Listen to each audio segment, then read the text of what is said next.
It's raining. It's bloody raining. But welcome to another episode. This episode is going to consist of two things. Firstly, we're going to talk about this, my Porsche Cayman. But secondly, it's going to be a track day episode. So I'm going to talk to you about what you need to go and do a track day.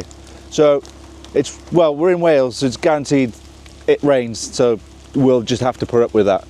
So I'm really wet. So I'm going to go get back in this car. And then maybe we'll talk a bit more while we're in the car. So two things, track days and Porsches.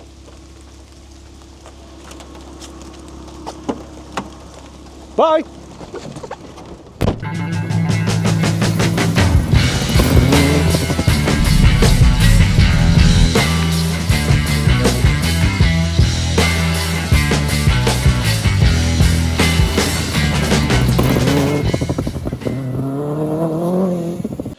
So we're trying to shelter from the rain in this nice cafe. I've had a really good cappuccino. So while we're dodging raindrops, we'll just have a quick chat about the Porsche. This is a 2007 Porsche Cayman 987.1.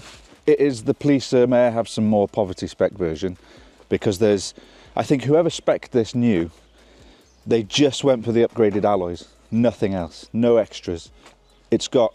It hasn't got the Bose stereo, so it's got the standard stereo equipment that comes in them. No sat nav, nothing like that. There's a gear missing, sixth. It's got a 5-speed gearbox, which, to be honest, we'll chat about it as we go along, is perfect, really, for around here. It is perfect. We've got a nice black colour, quite like black Porsches. I forgot to say, it's not an S. It is a proper Please Sir May I Have Some More. It's about 240 horse. It's about 1300, 1400 kilos. So it's quite light. It's mid-engined and it's got a roof. So it's not like the Cayman, it's not like the Boxster where you've got a soft top. It's got a solid roof. There's a really noisy C1 in the background. So let's jump in it and go and have a little drive.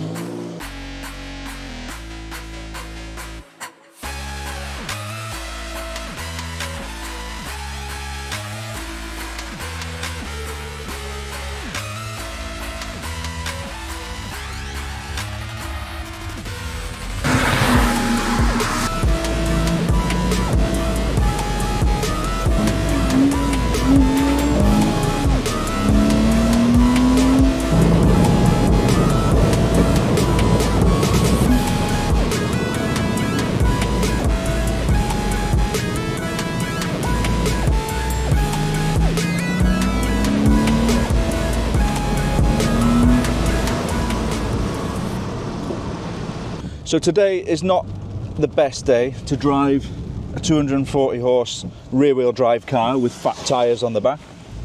Let me just round up talking about this particular car, because the reason I like this car so much, I like the fact that it's bog basic, because when we're talking about our homologation cars like the 106 and the Subarus and things like that, I mean, they're bog basic. They've got wind up windows in them, they've got all stripped out interior, and they're light, and there's no mod cons in them. Well, to me, this Cayman is a little bit like that.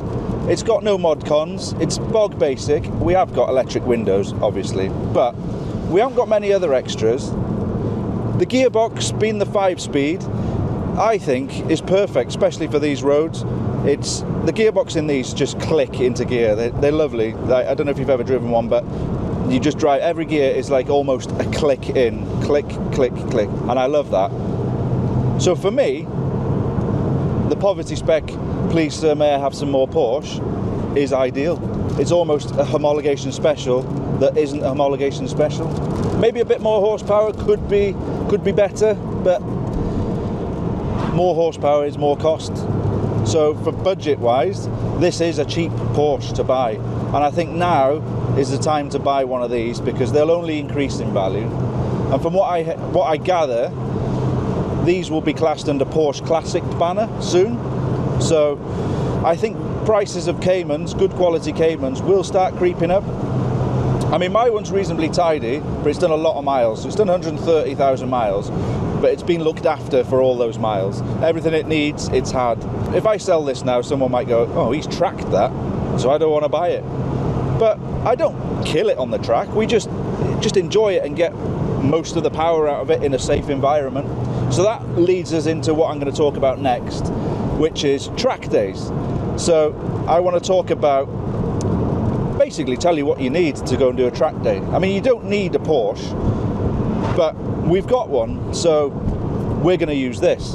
So we're going to go and do a track day in this car, but before that, I'll tell you shortly what you need, and then we'll do an episode in the unit where we talk about the mechanics, what you should check for before you go and do a track day, and then we'll go and do a track day. There's a theme going here, isn't there? Oh, a little bit of slides there. So yeah, that is the roundup on my little Porsche. We've abandoned ship almost because it's so wet. Filming's hard in the rain, nobody told me that. We're going to slide our way back to the workshop, and we'll talk about track days back at the workshop. See you in 3.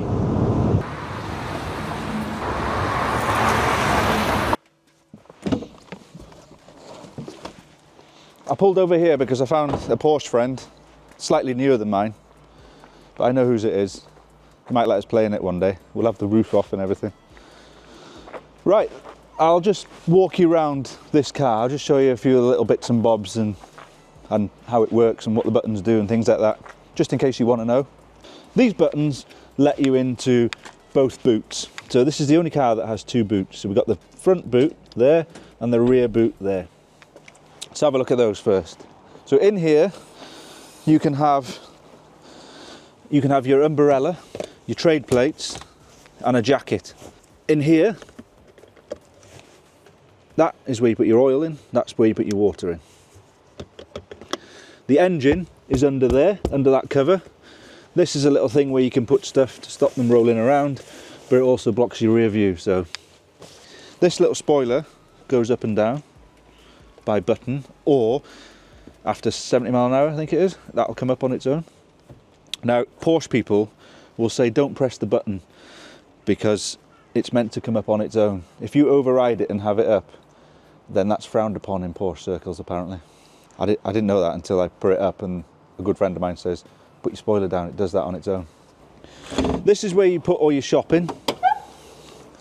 You've got a big deep hole there, you can put all your shopping in. That's your warning triangle. In the back of that, you undo these. In there you've got some tyre inflator there, and you've got the tyre inflating gunk there. So that'll tell you whether your car's had a puncture or not in the past, or whether they've used the kit. You've also got some handy little cubby holes in here. You could put your cat in there if you wanted to, he'd fit nicely in there. Just don't trap his tail. In here, you could feed your cat through there. Just give stuff to him, like that. In here, that is your brake cylinder reservoir. Under here, I don't like taking that bit off because it never fits quite right properly, but there's little gubbins and stuff in there. That's where you put your washer fluid in. Come inside, I'll show you inside. In here, you got your pedals. That's how you go and stop and all that. Here you put your key in. You got to have one of them. Look, an old ratty Porsche key ring. Everyone's got to have one of them. So that goes in there. What else have we got on this side? You get your fuses in there, and when you pull that apart there, there's one fuse in there. Now, if you're ever leaving your Cayman or your Boxster for a long period of time, it's recommended that you pop the bonnet, because if the battery goes flat, you can't jump start it because the bonnet is on an electric switch. So if that does happen, you open the door manually and then you go in there and then you spike one of the fuses, which is labelled, which will pop your bonnet. It's a bit awkward. So if you're leaving your Porsche, Cayman or Boxster for a long period of time, I recommend you leave that bonnet popped, because then you won't have that problem. You can just stick your jump pack on it or change your battery. The battery's in that, where that Porsche logo was that I didn't want to undo. That's where your battery is, in there. Buttons, what do the buttons do? That is your spoiler button, so that overrides the spoiler. look at this hanging around here. That's another thing I was going to talk about track days. If you're doing a track day, make sure you got no clutter in your car, because if you brake or you know, you got your angles, different angles sometimes, and you've got stuff lying around. I mean, that's not bad, but some people have all sorts of things on their dashes and bottles of water lying around and that. You want all that clear for doing a track day, because you go around a corner, you get those rolling around, it just takes your eye off the track, and then potentially you could have an accident. So yeah, keep all stuff like that out of the way. That's just a little tip for another track day tip. Yeah, so where were we? That is the button to do the spoiler, so you can manually override the spoiler if you want. Not many people do, but it does look better when it's up. That is the all-important traction control button. That must be switched off if you're feeling brave, so switch that off. Today has been really wet, so that was a brave button to press.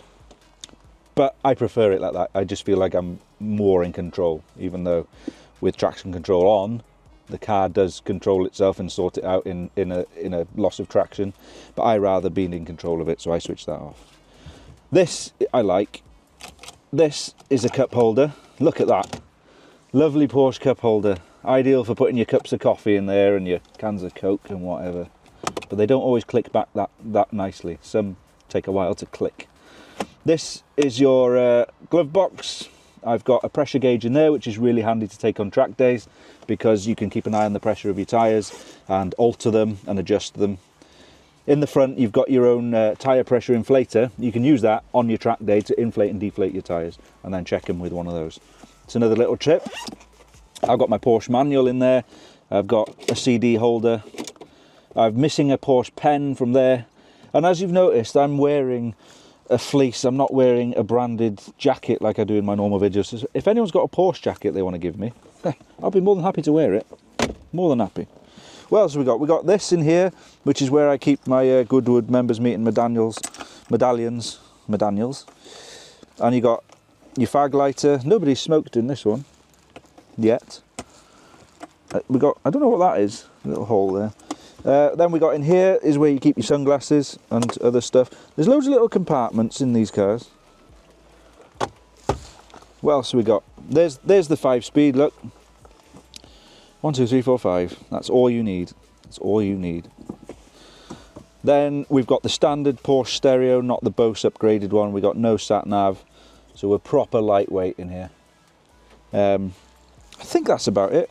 I think that is just a little tour around the Porsche Cayman, just in case you wanted to buy one. Yeah, pretty simple, isn't it?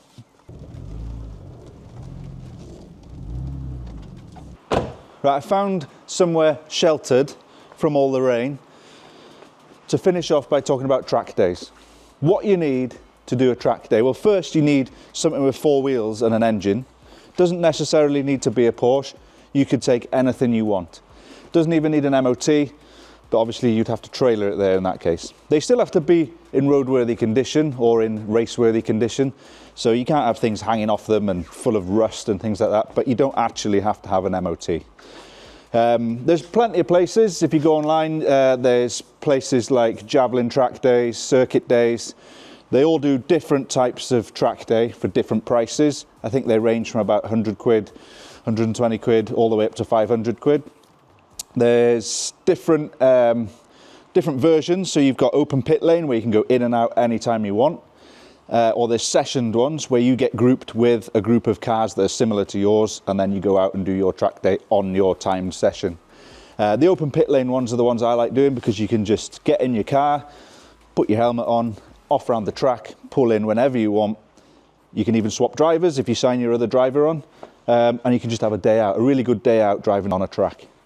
So yeah, so more things you need. We'll have a look in my frunk. I think that's what they call the front of a Porsche, a frunk. Right, you will need, I recommend one of these. This is a rear view mirror. I know everybody's got a rear view mirror in most of their cars, but this one is an extended one, so it's a wider one. It just means you can see more of the track behind you, because there is other people on track at the same time as you, and you don't want to crash into them. Normally, on most track days, you pass on the left, so unless that track specifically says you have to pass on the right, most of them are on the left. But to see behind you, I would recommend just fitting that. That just clips over your existing mirror with those stretchy things, and it just gives you a bit more vision behind you. It's not essential, but it's something I recommend. Clothing wise, I'd say get some shoes like these that I am displaying today. Got a nice rolled heel there. So don't go in, well, you could wear loafers if you want, but I wouldn't recommend it. You could wear steel toe caps if you want, but you probably end up pressing all the pedals at the same time. So don't do that. Get some of these. You don't need, sorry, but it's probably recommended. You need a balaclava to go with your helmet. I'll show you the helmet in a minute. Some gloves, just some cheap racing gloves, just so you get a bit more feel on the steering wheel. Again, it's not essential, but I recommend it. What else do you need? You need some clothes. Don't go naked. It's frowned upon that. So that's that. Helmet, you have to have. So you need a helmet. It doesn't need to be in date like it does for racing or rallying, but it needs to be in good condition. So I use this Stilo ST5 full face helmet, carbon. Yes, it's a bit posh for maybe doing track days, but that is a nice light helmet. You need a full face helmet to do track days. I've seen people doing it in like motocross helmets and things like that, but as long as they're full face, I think it's all right. But I mean, I wouldn't recommend that. I would get is it motocross helmets? Or maybe just like motorbike helmets I've seen people wear. But again, I wouldn't recommend that. Get a decent helmet. Even if it's out of date, just get a nice helmet that fits you well. You will need that. You need that to do track days. That's probably, apart from having a car, which most of you probably have, that's probably the biggest expense to do a track day, is getting a decent helmet. Another thing I would say to put in your car is one of those, a fire extinguisher. I would put one of them in your car anyway, because you never know what could happen. You're pushing this car a lot more than you would if you were on the open road, in theory. So the car gets a lot hotter, brakes get hot, engine gets hot. It probably wouldn't have been up to those temperatures on your normal day-to-day driving. So have a fire extinguisher just in case. You never know. That's just another thing I don't think you have to have, but I recommend you have. So yeah, chuck it all in the front of your Porsche, close the bonnet, and then go and do a track day. That's it. That's all you need. So on the next episode, what we'll do is we'll meet back in my workshop, not this borrowed workshop, and we'll have a chat about the mechanics of doing a track day. Just some of the things that I recommend you do before doing a track day. Again, you don't have to do them, but it's recommended you do them. So maybe you tune in to the next episode. We'll talk about that. Keeping this car, we'll do everything with this car, because this is the perfect thing to do it in, I think. You best get fuel as well, because you're going to use a lot more fuel than you would driving around to the shops. So make sure your tank's full, because you don't want to run out halfway around the track. That's just silly. Cool. Right, see you on the next episode. Love you loads, Bow. Oh, like and subscribe. Like and subscribe. Yes. All done. Thank you.